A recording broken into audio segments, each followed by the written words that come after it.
What's up, ships? Time for your daily workout. Today we're going to do a couplet of some athletic movements along with some higher intensity taking you to failure. And I wanted to just take 30 seconds and explain why that's important. Why is hard movement more important than easy movement? And the reason is that your muscles will only respond if there is a significant threat to what they can perform. So in other words, what we're looking for is high force. How do you get high force? You either move faster with the same weight or you move slower with a heavier weight, but what you can't do is use a light weight and do it slowly. So when we do our push-ups, when I'm saying go to failure on the push-ups, I want you to literally go until you cannot do anymore. When I say I'm looking for a max height jump, I want you to jump as high as you can. And the purpose of these activities is for your muscles to put out as much force as they possibly can, and that is a trigger for them to grow stronger, right? So in other words, your effort directly influences what adaptation your muscles go through, right? So the effort's on you. Programming's on me though. So here's what we're gonna do. We're gonna do 3 rounds for the warm-up of 10 air squats. So just squat all the way down, stand back up. Then I want you to do 20 grasshoppers. Grasshopper, you're gonna start in a plank position and then reach your elbow, or reach your knee up, touch your elbow, go opposite knee to elbow for 20 reps.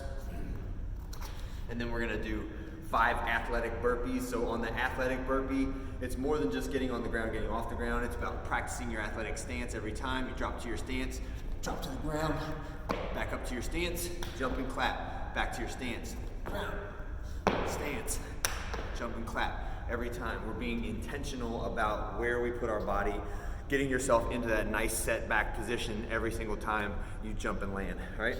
And then last one is a Spider-Man with a twist up. So this one, we take a really long step. I want you to lay the shoelaces of that back foot onto the ground, right? Get as much of your leg draped onto the ground as you can, and then reach that front elbow for the floor.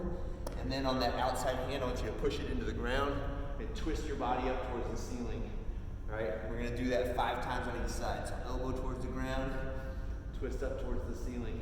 When you finish that, switch to the other leg, same thing. Lay that whole leg down, shoelaces and all, and then twist up towards the ceiling. Do that 5 times. Do that circuit 3 times through.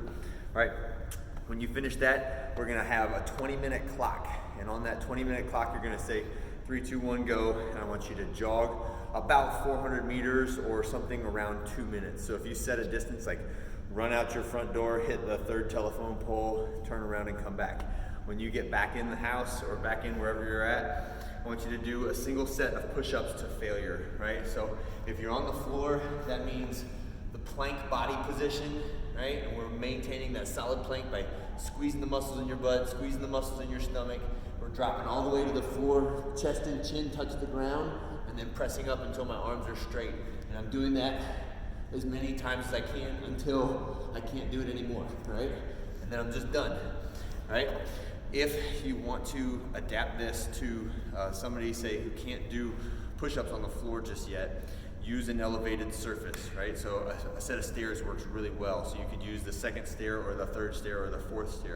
You could do it against a wall, you could do it on a chair, you could do it on a bench, but essentially elevating the contact point of your hands while leaving the contact point of your feet at the same spot changes the angle that you're moving and lowers the resistance, right? So the higher your hands are, the less resistance it is, but make sure you still get that same range of motion.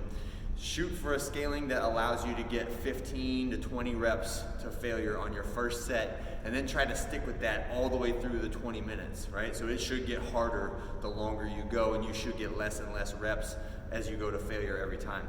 All right, when you finish your push-ups, let's say I finished my 15 push-ups, I hit failure, I'm gonna stand up and I'm going to immediately do 5 max height frog jumps. So frog jump, I'm gonna reach down and touch the ground, and then jump and pull my knees up, right? Down to the ground, jump, pull my knees up. Every time, I'm jumping as high as I can, right? Those are really, really high, powerful jumps. If you can't get your knees up and land in control, you can let your legs stay straight. The emphasis is on pushing as hard as you can into the ground every single time. When you finish those 5 jumps, we're gonna do 10 alternating jumping lunges on each leg, or 20 total, right? So left leg behind, jump, switch, jump, switch, jump, switch.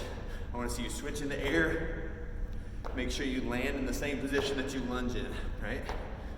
When you get a total of 20, you're running back out the door for that next 400-meter run, or approximately 2 minutes.